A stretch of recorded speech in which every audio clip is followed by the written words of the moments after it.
Everybody, welcome back to the Insiders Lounge. Today we have another episode and another special guest. Stefan, thank you for joining me and feel free to introduce yourself. Chad, it's a pleasure for me as well. Thanks for having me. And yeah, well, what can I say? I'm a pro soccer mindset coach. I work with soccer players internationally. I work remotely. I work online. That's why I sometimes am at such beautiful places as I currently am, which is my house in Austria. Looks a bit like a holiday resort, we just said. So yeah, that's what I do. That's what I'm passionate about, and I'm curious where our conversation is going to lead us today. What kind of question you have prepared? I love it. Definitely. No, we always say you're always South Africa, Austria. You were in the U.S. for a little bit. You're in the most beautiful places on earth. It's the beauty of a career like yours. But I want to start things off with your first soccer memory, first footballing memory that you had as a child, and then we'll slowly start into getting into your career and so on. That's a good one. I think so. I was a goalkeeper, and my dad always used to be behind the goal, no matter if it was like during practice or if it was during a game. And I think this is probably one of the first memories that I have when I think back is me being 10 years old or so. And I remember my dad behind my goal, like mumbling something like after I did a mistake or something, after I did something terribly wrong. And I remember him mumbling something behind the goal, and which made me completely lose focus. Because of course, naturally, me as a 10-year-old, I wanted to make my dad proud, and then I made this mistake, and I could hear him say something like you should not have made that mistake, or you should have done better, something like that. So this is the first memory that comes to my mind. It's not a positive one, but that's the first one I get. And was he a goalie himself? Because I know I sort of read through some of your stuff online through LinkedIn and so on, and it seemed that he was quite a mentor for you, that you were able to learn a lot from him. And obviously you went on to have quite a successful goalkeeping career, especially in your youth days. So did that come from your father, or where did the idea to become a goalkeeper come from? No, he wasn't. Like he was a left back. But no, I don't really know. Like I became a goalkeeper because I just like jumping around, basically. I did judo at that time before I started playing soccer. So I knew how I needed to jump and not hurt myself. And then I remember I saw like one time in the there was this anime series that I like to watch. And there was one goalkeeper who was my idol at that time, and I tried to reproduce the things that he did on TV. I tried to reproduce in the garden myself, and that's how I became a goalkeeper. And then my dad just over time he encouraged me more and more and supported me more and more, and he was you could say he was a bit of a mentor for me. And at the same time, he was devil and angel at the same time. So mentoring me, but at the same time criticizing me in moment where it would have been better if he had not criticized me, I would say. No, definitely. That's the reality of having a passionate father in a sport that you're playing. I'm curious, can we get into your youth career? I would love to hear. I know you had some successful trials, but ultimately it didn't pan out the way you wanted it to. So I would love to hear some of the experiences you had as a youth football player, and especially as a goalkeeper. Yeah. So for me, I think why it didn't come out as some people maybe thought it could come out, so people thought I was talented and I was doing well for my age and all. But when I got opportunities, I felt like I was too scared to take them. I was just not ready for it. And yeah, I didn't believe in myself at that time when I was young. And probably that's the reason why I do what I do today, to help players deal with those kind of situations, those kind of emotions that can come up when you feel like you're a failure, or when you feel like you're not up to it, or people criticize you too much, or those kind of negative aspects that can also come with being a player, being a goalkeeper. As in the end, it just didn't turn out for me. I got injured also, and unfortunately, my dad died pretty early, and that was probably the biggest break for me, because once my dad died when I was 18, I was already 19. For me, stepping on the pitch without my dad in the back of the goal, I was kind of like something was missing, and like I was broken for a pretty long time, and traumatized. Like I couldn't get onto the pitch anymore. I was just not ready for it, and so ultimately I just I quit. Yeah. How did you overcome that? You mentioned that it took quite a while to overcome him not being there, him not being at your games. How did you break that sort of mental barrier? Yeah, that's when I got into personal development, I would say. Like at first I had to get away from all of it. That's where I started traveling more and more. Honestly, also, I lived in China for, almost half a year. I was already at university, and I was working in China doing a practical study at that time. So I was like kind of like trying to get away from it a bit. Like people would say I was running away also, and probably I was running away at that time. But it also gave me time to think for myself, and to go into the things, and research stuff when it comes to mental training, when it comes to personal development, that I would say brought me closer to myself, closer than I ever was to myself before. And slowly, by meeting the right people, I was lucky enough to meet the right people also, to guide me a bit on that journey. I was able to get out of it, but it took me like probably 2 years to get out of it, and probably 5 years to where I was able to say, okay, I can deal with the situation now, not having my dad in my life anymore. So it was a long journey. Yeah. It almost sounds that you were your first client in a sense, where you were learning to, how can I fix my own problems? And then you were able to kind of show others, okay, this is the reality that I've been through. So now how can I help you? I'm curious, the first or the initial steps that you took to wanting to become a mindset coach and getting into that industry. You mentioned being in school, working in China. What were some of those initial steps that you took to get there? So I started studying sports science, and I was always into the sports industry and always interested in sports psychology.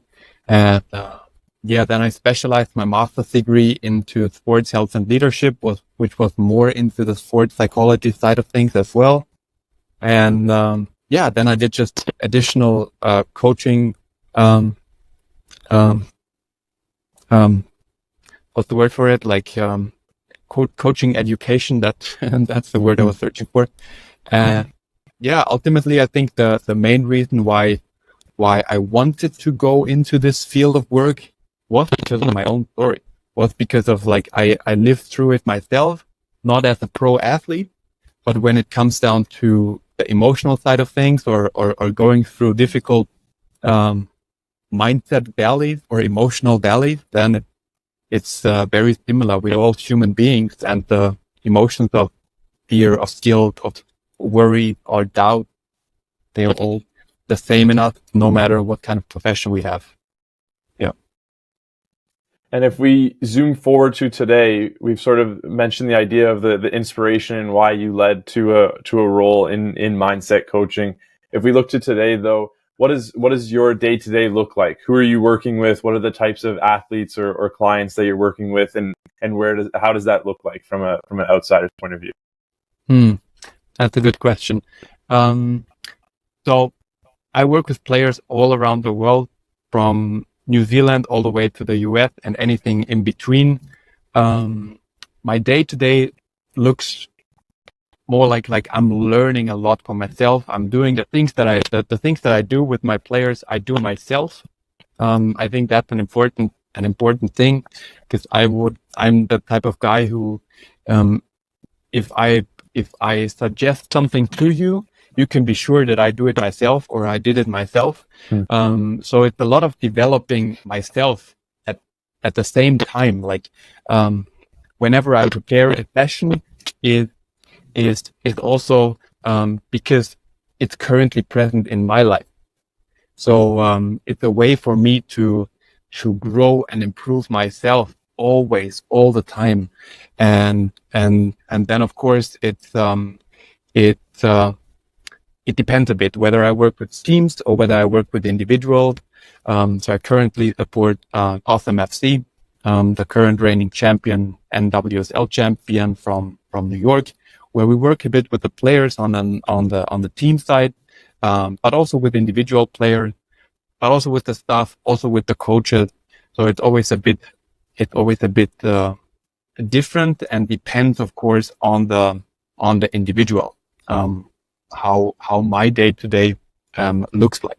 And if we have an athlete or someone listening to this episode, and they're inspired by your story and what you're speaking on, and they're asking the question, why is mindset training important? Why should I do this, or why do other athletes do this? Can you explain to someone like that why mindset, even for myself, I'm curious, why is mindset training important? Why do athletes do this? From the physical point of view, like all the pro athletes, they are on top of their game, right? The training they do is not that different to whether you play for Liverpool or whether you play for Manchester City, or if you play like in a lower level league. The training, yes, of course, the duration and the intensity might be different, but in the end, the type of exercises you do, the type of equipment you can use, it's a very similar environment every player has. But one thing that differentiates excellent players from very good players or from good players are things like working on the mental side of the game, working on the emotional side of the game. Because in critical game scenarios, this is what either pushes you forward or what blocks you. I always say emotions are the strongest muscle in our body. And what do I mean by that? Is we can all think of that type of guy that we had in school, who had test anxiety, for example. He might have studied, and he probably was prepared perfectly for the test. But as soon as the pressure was mounting, as soon as he was in that test situation, the negative emotion of whatever it was for that person, maybe it was some sort of shame, or a fear, was just so overwhelming that he could not think straight anymore. And that's what I mean when I say emotions are the strongest muscles in our body, because they have the power to overpower our conscious or our thinking process. And especially in fast moving sports such as football, it's critical to not be distracted by your emotions or not be distracted by yourself. So that's why it's so important. And also in today's day and age, players are expected to be 25 or 20 when it comes to their physical readiness, when it comes to their physical strength. But at the same time, they're already expected to be mentally and emotionally as strong as a 35-year-old. And this gap can be closed, or you can speed up this process if you as a player go into mindset training, personal development, stuff like that, to just close that gap as quickly as possible, because you only have a certain amount of time to achieve the things you want to achieve in your career. And when you are working with these players, and you mentioned that idea of closing the gap, what are some of those key principles or philosophies or methods that you're using to help actually close that gap for them? Yeah. So I have designed my own program, which is a 4-step mindset program. I call it the emotion set method, where it's basically we start at the base of the pyramid before we talk sports psychological aspects such as how do we do goal setting, how do we do visualization, how can I improve body language. For me, that's step 2. At the beginning, in my opinion, it's more important to resolve or transform the things that hold us back on a subconscious level, meaning the things that we tell ourselves, the self-talk that we have, the things that we learned and started to believe about ourselves. If there are blockages in terms of I have negative self-talk, or I believe I am not good enough, or I believe I'm never gonna make it, like this would just be textbook examples, but there are more subtle examples also.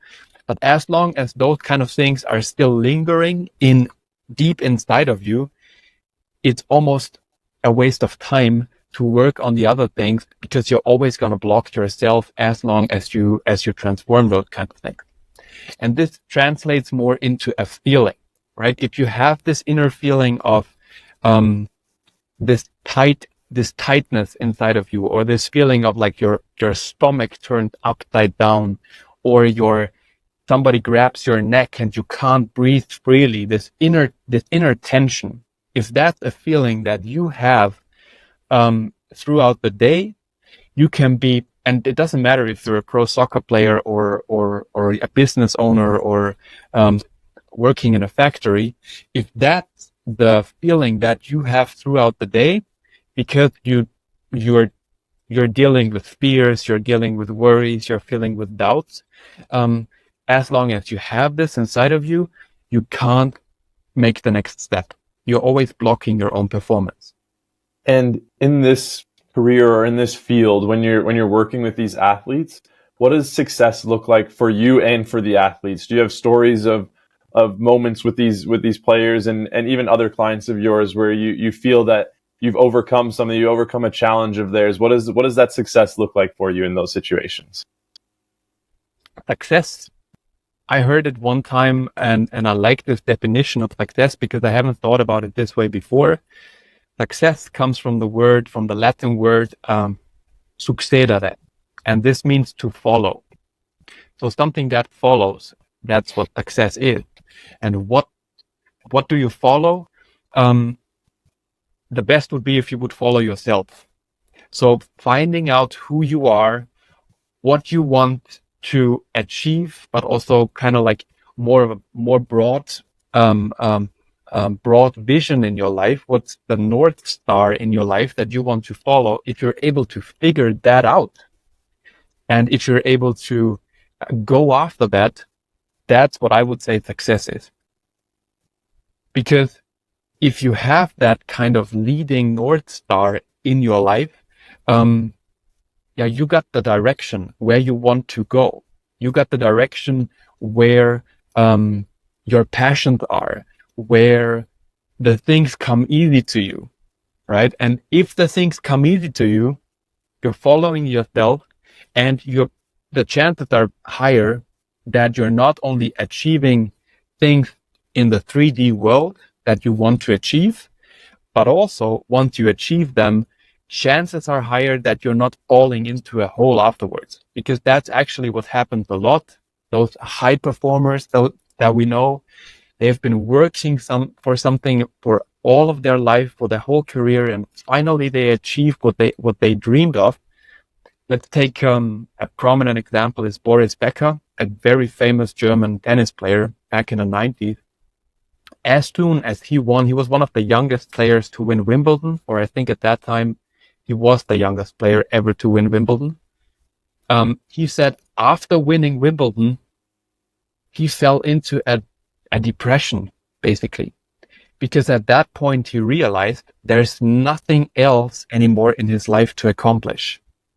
And this is something that many high performers struggle with when they are not really following their vision in life, but they are more concentrating on the goals. So goals and vision is something that is that is completely different. A goal can be a stepping stone on the way to your vision, but a vision is basically something that's not achievable. It's not something that you can touch. It's not a trophy that you can lift, but it's a way of living how you want to live. And this is based on your passion. This is based on your values.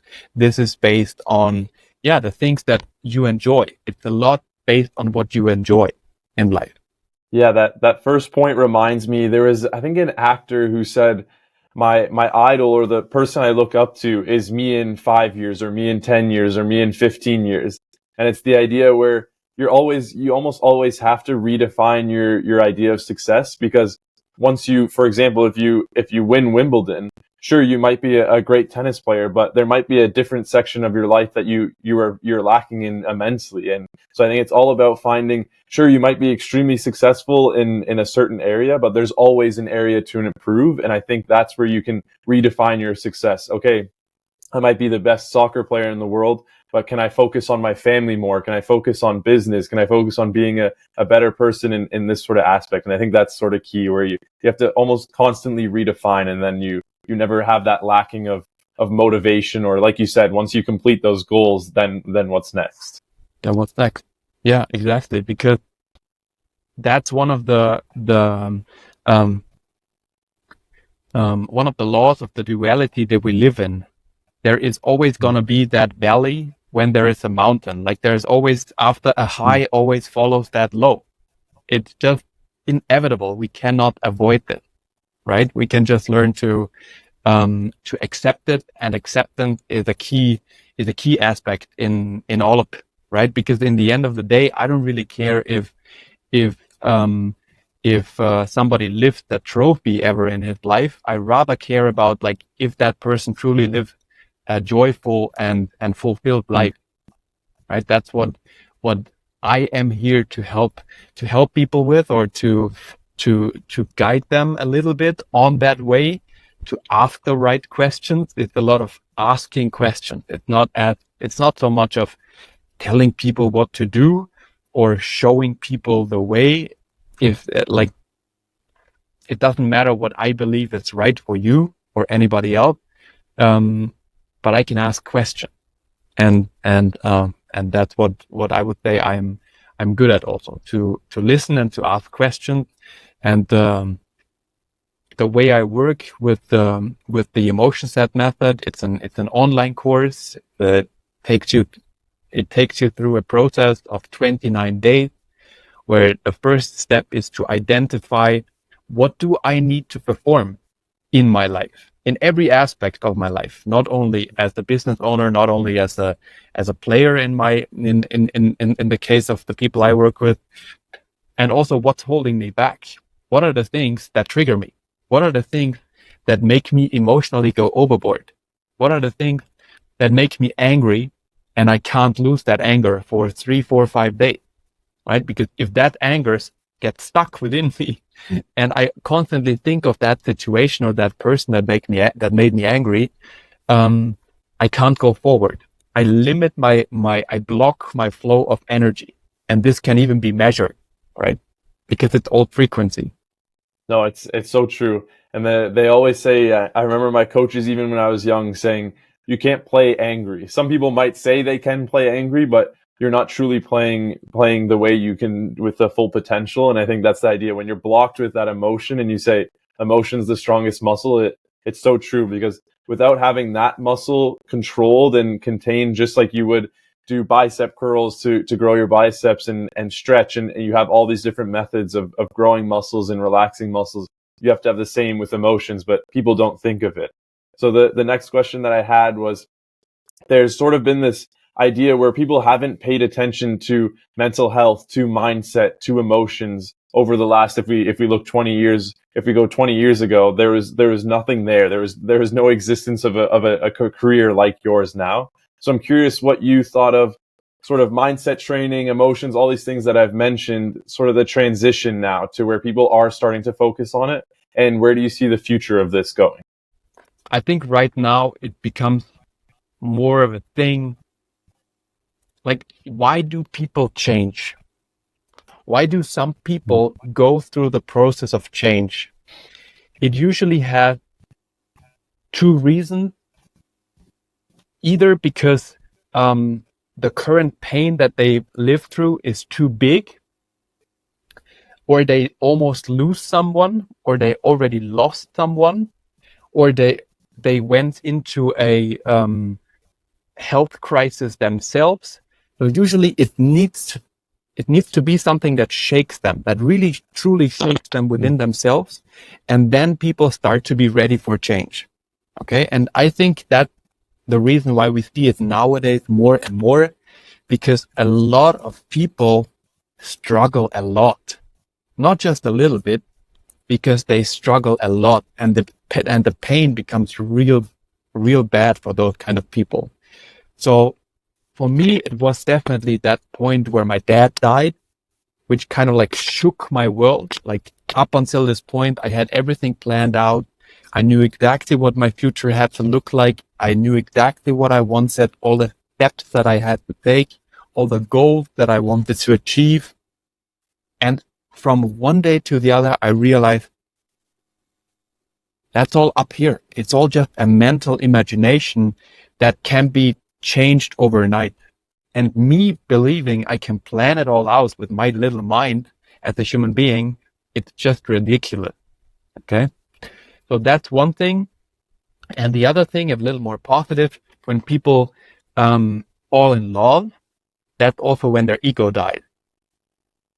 That's when they start to lose some of their identifications that the ego mind tries to hold on to. When we fall in love, those kind of things sometimes fall away because we realize it's not that important what kind of car I drive, and it's not that important how much money I make each month. I actually just feel like happy because I have a new girlfriend, or I just got whatever, married or whatever. Like this kind of emotion of love, or this emotion of deep suffering, is usually when people start to change. And I think this, we've reached a tipping point where people start feeling those kind of things, and also realize that they are creators themselves. There are more and more people openly, like almost as if they were, they are openly talking about their own challenges. They're openly talking about what their pain is, or what their struggles are. And then they're also making people aware of the fact that everybody can create those kind of things for him or herself.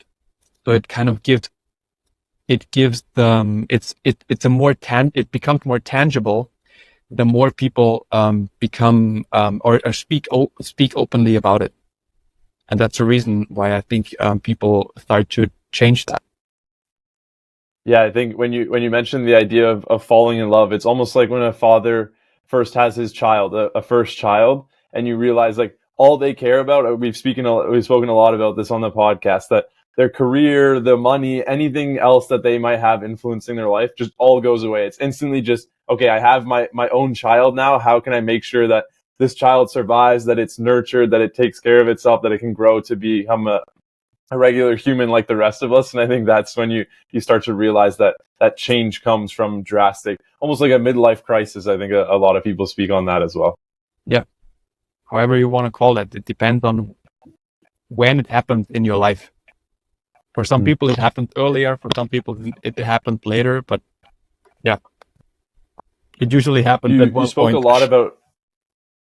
Yeah, exactly. It'll happen when we least expect it, and that's, I think, the beauty of it. It's how we can control our emotions, like you mentioned, and learn from it and grow, which is key.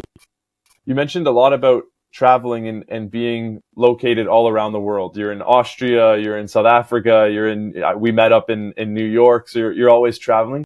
Do you gain insight from these different cultures and use it in your coaching as well? Because I think there's a beauty of understanding a person and where they come from, and I think that can help you grow in a relationship with them and help in the coaching side. So I'm curious how that relates. It relates immensely, just because of the way how language works and the way how different cultures use words. Right? So one thing that comes to my mind straight away is in Spanish,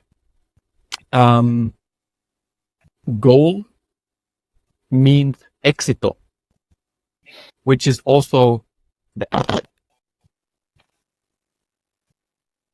Right? So reaching a goal is at the same time an exit and at the same time an entrance, but it's for sure not the end. That's one thing that comes to my mind straight away.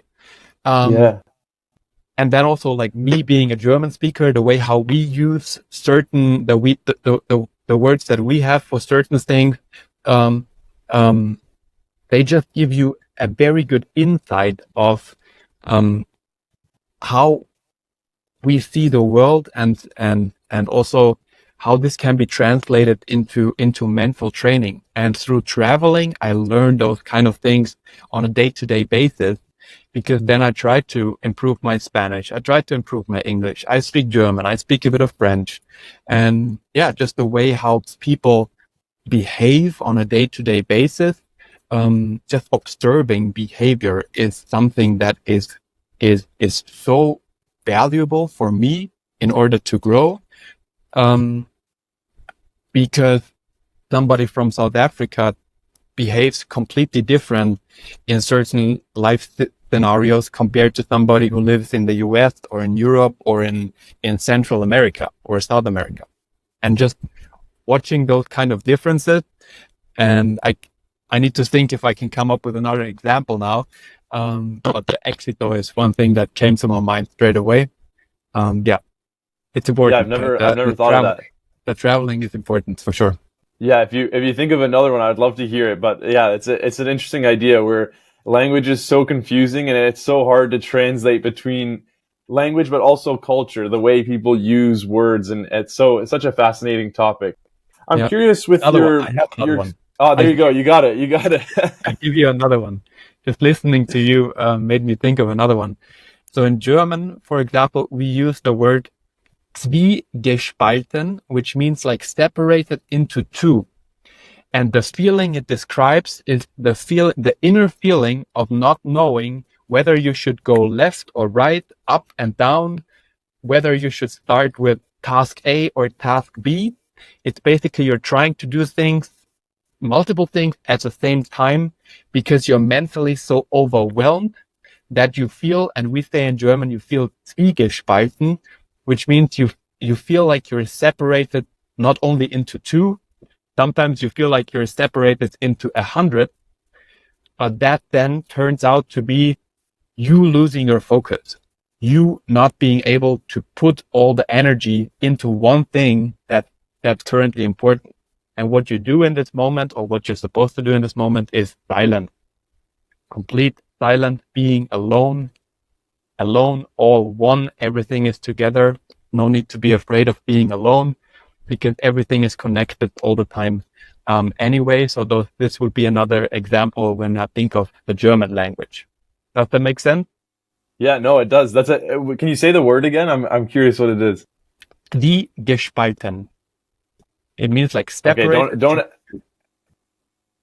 don't ever ask me to repeat it, but I do understand. That's interesting. I like that idea. You mentioned the word like being alone and being with oneself. Is meditation a huge part of what you do? Do you recommend that athletes meditate? Do you meditate? I'm curious your thoughts on that. Yes, on a daily basis. And everybody should do it. The thing is, there's a lot of misconception when it comes to meditation. My meditation teacher once told me meditation is not something you do for 20 or 30 minutes in the morning. It's something you do 24/7. Mm-hmm. And how is that possible? How can you meditate during a conversation like we have, for example? Is try to focus and be present in the moment. And one good exercise would be focusing your breath on the point between your nose and your upper lip. That point right in between. right? So you breathe in through your nose, you try to feel the air coming inside your nose, you feel the tickling inside your nose. And when you breathe out through your nose, you try to feel how it tickles here on that spot between the nose and the upper lip. It's called anapana. And this is a practice that's supposed to help you slow down the mind, achieve something that's called one-pointedness, where all your focus goes into one single spot. It's the exact opposite of being Zwiegespeisen. It's being like having your attention and your focus not on two things or on five things, having your attention and your focus on one thing. And the more you practice this, the more you will realize you are able to do this throughout the day for 24/7. If I'm talking to you, I'm trying to remember this as well. And what it helps me is my thoughts become more clear. The way I articulate, it becomes easier for me.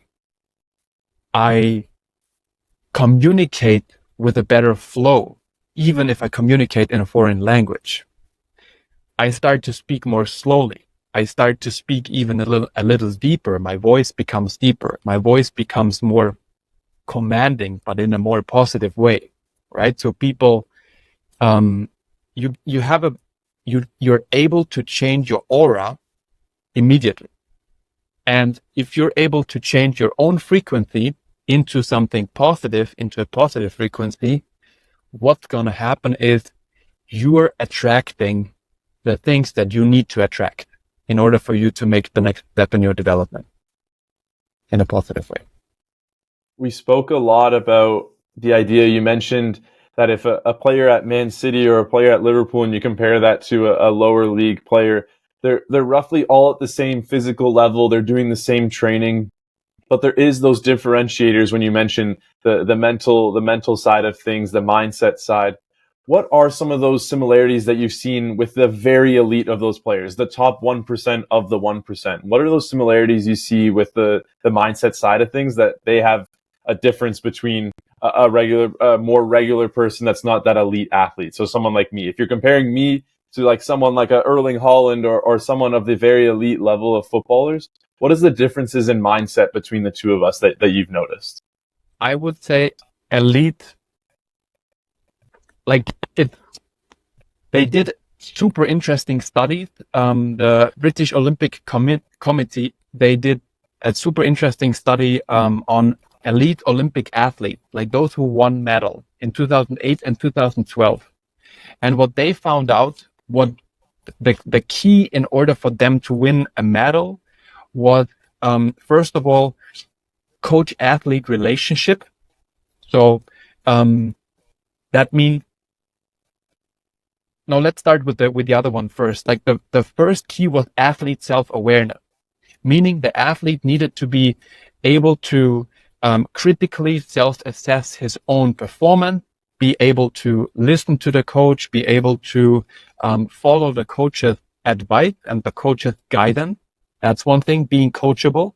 Elite athletes are usually extremely coachable. They do what you advise them to do, and they just go through with it. They're able to switch off their brain in a positive way, right? Because they just know and believe it's necessary to do those kind of steps in order to progress. And on the other hand side, the second thing was the coach-athlete relationship, meaning having full trust coming from the coach to the athlete and back. And if those two things were in place, this extremely increased the chances for athletes to perform very, very well in their sport. And a third thing that they found out is that athletes who had an extremely difficult youth, meaning like they had to live through tough times during their youth, they were also more prone to become top elite athlete in the future, because they knew how it felt like to go through the tough times that sometimes can hurt a lot. they had this mentality already like ingrained in their DNA almost, because they got used to it so early in life. What would you say the percentage is of athletes that do focus on mindset training and do some of these exercises? I'm curious because you're in the industry, you know what athletes are doing and what they're not. I'm curious what you think. What are the top athletes? What would you say the percentage of them that are actually focusing on their mental health, on their mindset training, on all these different attributes? Like, I know, I would say 50-50 when we're thinking like top athletes in soccer. I would say 50-50, depending a bit on where in the world. Like maybe there's a difference between the US. Probably there is. I feel like in the US, people are more used to the topic of mindset training compared to Europe. In general, you guys are further ahead when it comes to this. So maybe the numbers in the US are slightly higher. I would say that my observation, but it's hard to say 60-40. I would say 50-50 in the US and maybe slightly less in the rest of the world. But maybe I'm wrong. Because my maybe I'm wrong. I don't know. My backup question was, do you think it's due to the exposure aspect? Like, do you think in North America, for example, like you're mentioning, it might just be the fact that teams are providing coaches for them to speak through mindset and get a better understanding? Do you think it's due to that, like just the exposure of athletes not knowing that this is a reality and that they can focus on this? Yeah, I think the environment makes it easier for US based pro athletes, because so many institutions, whether we look into the NHL, NFL, NBA, like for them, it's been something that they've been doing for years now. Like it's almost, I even think it's mandatory for most of the pro teams in the US to have a sports psychologist with the team, to have mindset coaches available for the players, for the staff. So the environment is different to the rest of the world. Different exposure. We're gonna switch. Right. Yeah, that's interesting. We're gonna switch things up. We'll learn more about Stefan rather than what you do in your career so far. So I'm always curious. I like to know what brings you joy and fulfillment in life. What makes you feel fulfilled at the end of each day? Well, as I said before, when I said what the definition for success is, I think this is what brings me joy, because I feel like at least for the past 10 years now, I'm able to say that I was able to find out who I am, who I want to be, what I want to bring to this world, how I want to contribute. And due to the fact that I'm able to live this on a day-to-day basis, this is what brings me joy. Yeah. And also, having this aspect of personal growth a lot in my own day-to-day life, and also this contribution aspect in my day-to-day life. Those are the two last steps, if you would think in depths now, that are promoted in what's called like the path to enlightenment, although I don't like the word enlightenment too much, but on that path to personal development. Yeah, no, that's good. I like that one. And the next one here, your most valuable asset. So the idea, like, what is your most valuable skill or mindset, something that you appreciate that you have as a resource or as an attribute of yours? Being able to listen. I learned yesterday the concept of listening over speaking, and how you should even take a few seconds to think of a response before you speak, because you can never take those words back. Yeah. You can always think longer, but you can never actually take those words back. And I think that's important. Yeah. There is a reason why we have 2 ears and only 1 mouth. Listen twice as much as you speak. and ask That's questions and try to be more interested in a person than try to be interesting for the other person. That's what happens a lot in nowadays conversations. If you observe conversations, or maybe you found yourself in conversations where people are just like talking over each other and where nobody is ever asking a question, ever. Like instead of really asking people an interesting question, people automatically refer what they hear back to themselves. And they go like, yeah, but this happened to me. But this is what I thought. Or this is what, like, people always coming back to themselves and trying to be interesting in the conversation instead of they're trying to be interested in the other person. But once that changes and once you're able to opening up that field for you, you're collecting hearts, you're collecting people, because people will feel naturally drawn to you. So that's one thing, one advice I always give players if they come into a new environment is do not try to be interesting. Try to be interested. Try to ask people a lot and try to have a conversation with this different mindset approach and just witness how you suddenly become irresistible, basically. People like you immediately if you do that. And a lot of people ask questions, but they're dead-end questions when they're talking about the weather or about a career. They're not actually trying to get more info out of you to learn more about that person. It's purely just to break the awkwardness of the silence of whatever that experience is that they're having. And so you're not gaining anything from that conversation. It's purely just a conversation to be had so that there's no silence. Yeah. And in these moments, it would be better to say nothing.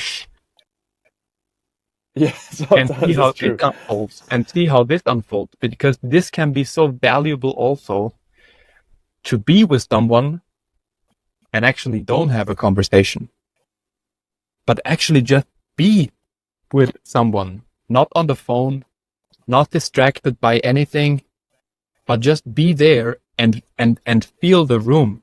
And you know, some people might say now this sounds a bit spiritual or stuff like that, or sounds a bit weird to me, but I'm telling you, try it.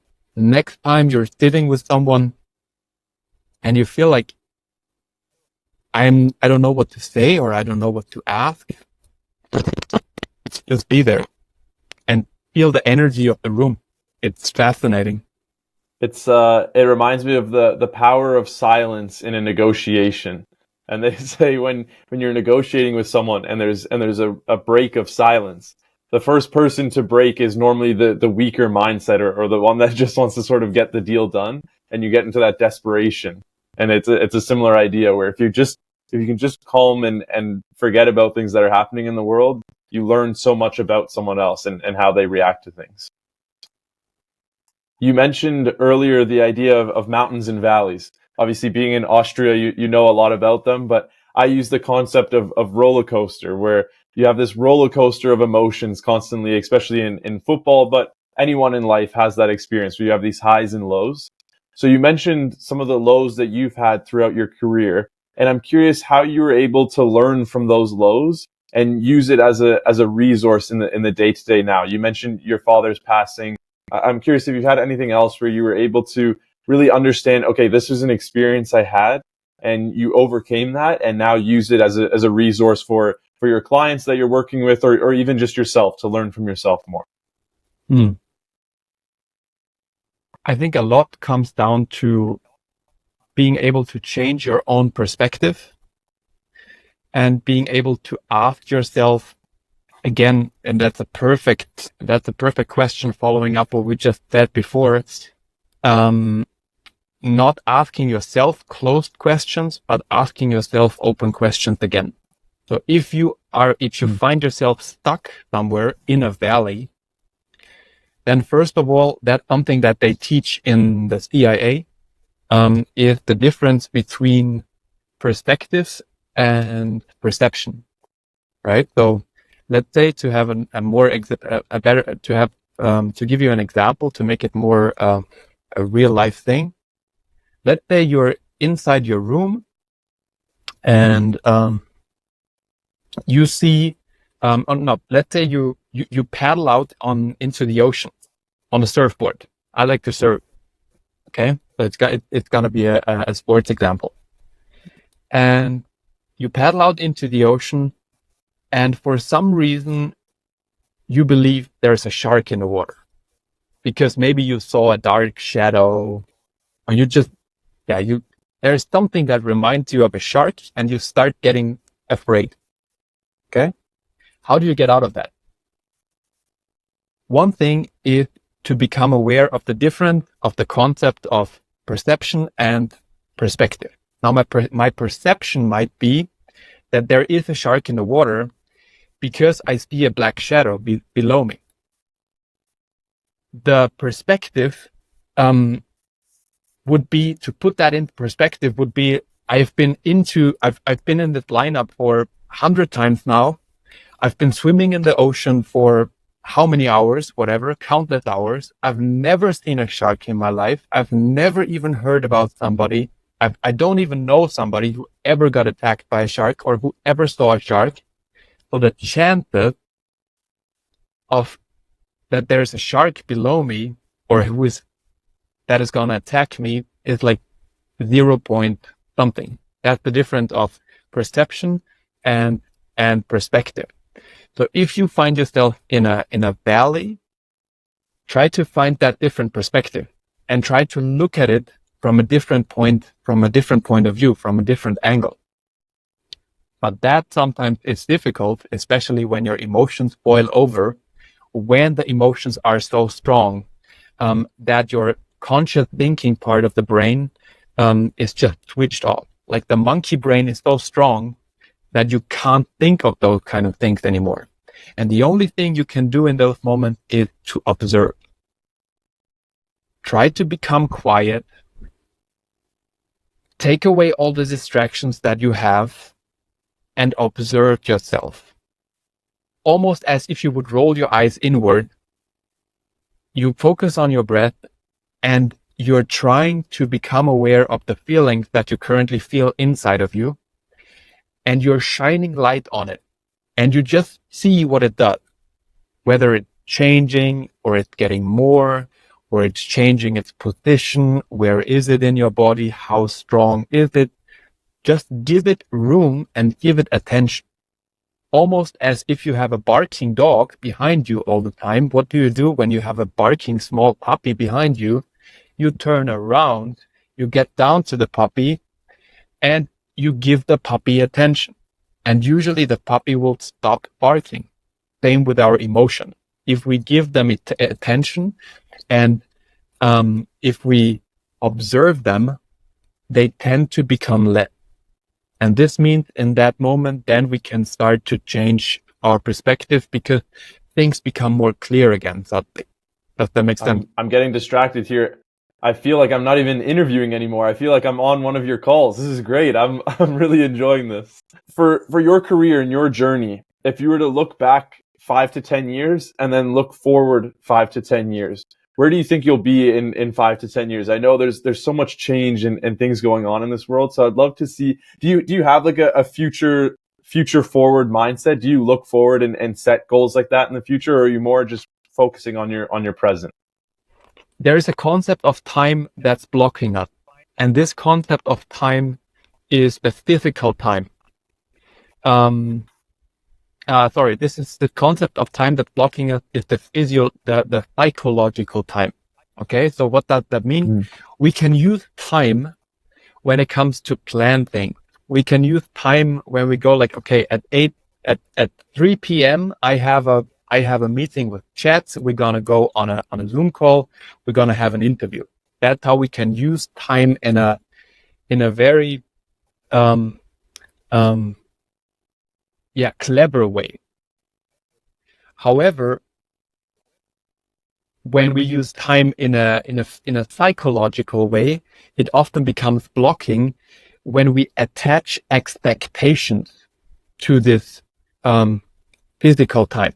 Okay, so to answer your question, yes, I do have things planned ahead for the future where I go like, I would like to go through step 1, 2, 3, 4, but I'm not trying to connect it to too much expectations, because these expectations, they often lead to disappointment as well. Okay, so I cannot give you a clear answer of what's going to be in 5 to 10 years. That ship has sailed for me with the death of my father. That's how I used to live before. I used to live in the reality of, in like 2 months, I'm going to do this, and then I'm going to achieve that. And in 1 year, I will be there. And then next step is this. I used to live in this world. But with the death of my father, I realized this just takes up a lot of energy to live like that. So yeah, I hope that was not too disappointing for you, that answer.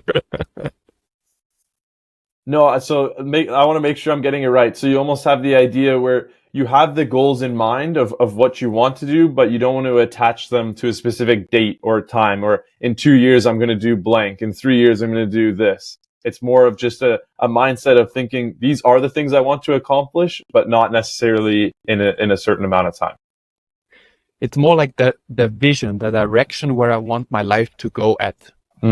It's more like, how do I want my perfect, like the exercise I like to do with people is plan out your perfect day. Every listener can do that. If you would sit down today, and if you would have to write down your perfect day today, how would that perfect day look like? When do you want to get up in the morning? Do you want to use an alarm clock to get up at 6 in the morning? Do you want to wake up naturally at 7? Do you want to sleep in until 9? Okay. Where do you want to wake up? Do you need, in order to be happy and fulfilled in your life, do you need nature surrounding you? Do you need concrete jungle? Are you a big city type of guy? With what people do you want to spend the day with?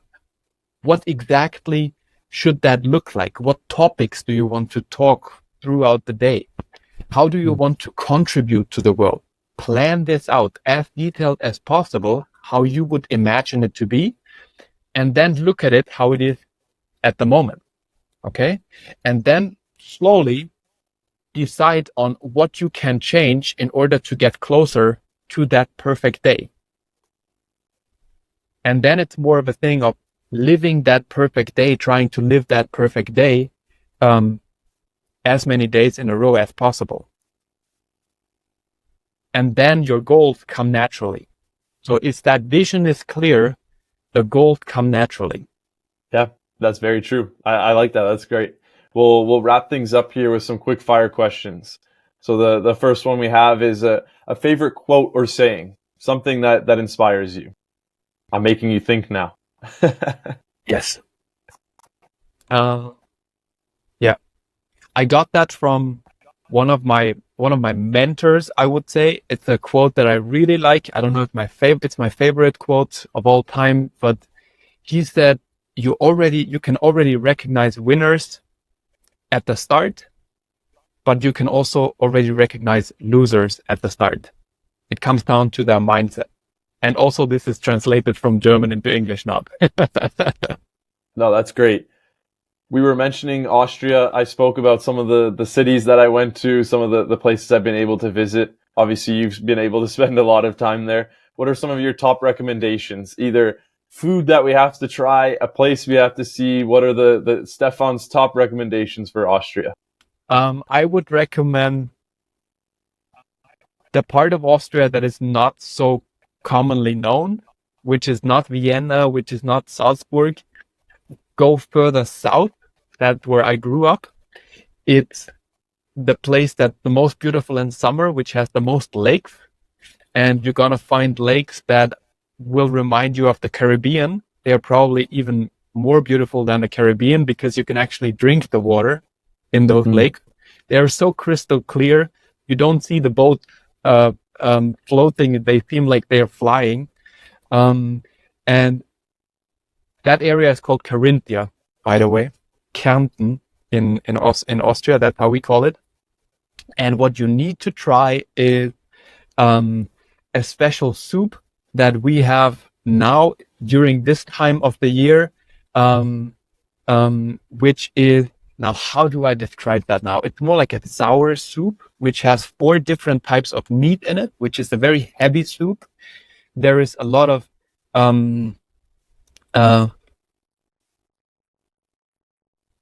I'm gonna butcher it now. My mom is gonna kill me if I'm not able to explain this properly. It has 4 different meats in it. This is what I know, and some sort of. Do you know what creme fraiche is? Do you know that? Have you heard of that? Sorry, can you say that again? It cut out there. Do you know what creme fraiche is? It's like some creme fraiche. Yeah. That's the base of the soup. In addition, with 4 different types of meat. To keep it very simple, it's delicious. So I have to go to the south of Austria and have a nice bowl of soup on a beautiful lake. That sounds like a good vacation to me. Exactly. Are you a big reader? Do you enjoy reading books? Do you gain knowledge through reading? And if so, what are your favorite books or a book that you can recommend? Oh yeah, for sure. One I can recommend to anybody is The Power of Now by Eckhart Tolle. And what's the sort of background of that? It teaches you how to become more present in the moment. Yeah. No, that's beautiful. It's very good to read. Although I don't like to read that much, I am more the audiobook type of guy.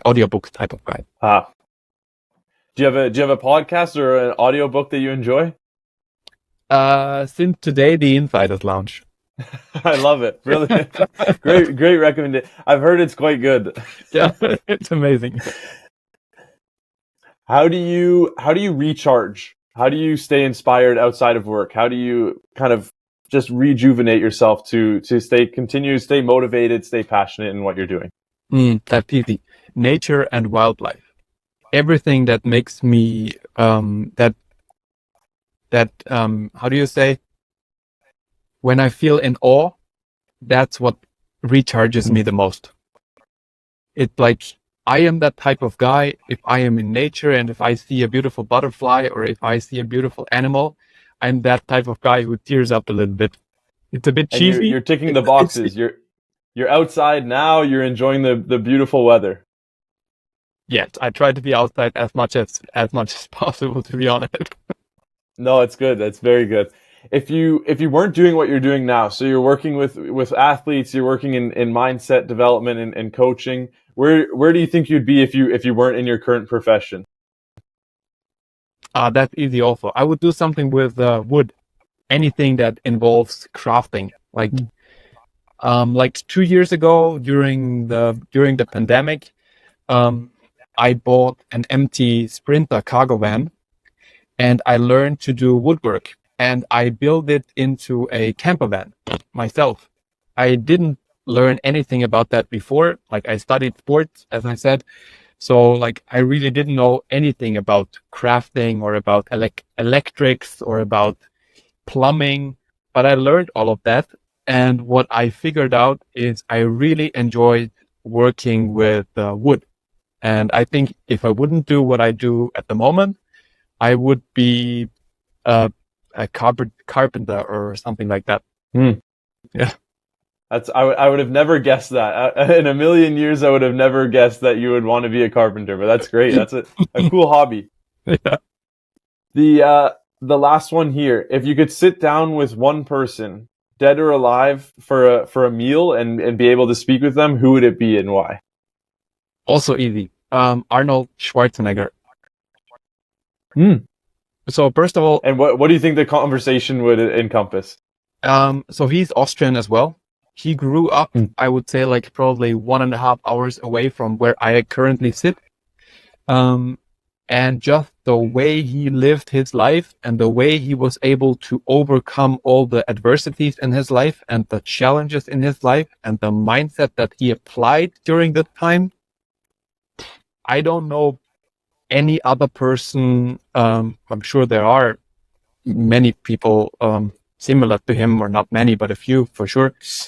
But the way how he was able to achieve excellence not only in one area, not only in two areas, but he became Mr. Olympia, so the best in bodybuilding. He became the best, the highest paid actor on the planet. He became governor. He became a serial entrepreneur.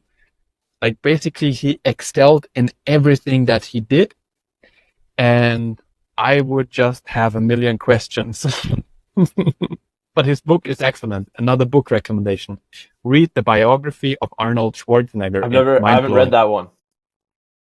I'll have to add it to the list. Stefan, I appreciate your time. It was a great conversation. We've gone over an hour now with lots of insights on what you do, your current work, and learning more about your career journey and so on.